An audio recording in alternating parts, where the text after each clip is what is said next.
প্রায় 1000 কেজি ওজনের এলিফ্যান্ট সিলের দেখা মিলল অস্ট্রেলিয়ায়। টিকটকে নীল নামের সিলটির 14 লাখের বেশি অনুসারী আছে। এই কারণে রীতিমতো সেলিব্রিটিতে পরিণত হয়েছে সে। তাই তো সিলটিকে এক নজর দেখতে ভিড় করেছেন অসংখ্য মানুষ। 6 জুন তাসমানিয়ার ক্ল্যারেন্স শহরের 7 মাইল বিচ কোস্টাল রিজার্ভে এমন একটি ভিডিও ধারণ করা হয়। এতে দেখা যায় বিশাল দেহী নীল কখনো বেড়া, কখনো বা আবার নিরাপত্তা খুঁটিতে ধাক্কা দিচ্ছে। আশপাশে দাঁড়িয়ে কৌতূহলী মানুষ সেই দৃশ্য দেখছেন।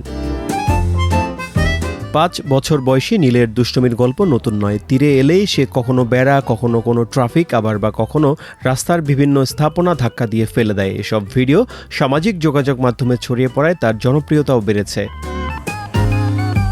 তাসমানিয়ার বন্যপ্রাণী কর্তৃপক্ষ বলছে, নীলকে ঘিরে মানুষের অতিরিক্ত আগ্রহ এখন তার জন্য ঝুঁকির কারণ হয়ে উঠছে। তাই দর্শনার্থীদের অন্তত 20 মিটার দূরে থাকতে, প্রাণীটিকে বিরক্ত না করতে এবং খাবার না দেওয়ার আহ্বান জানানো হয়েছে।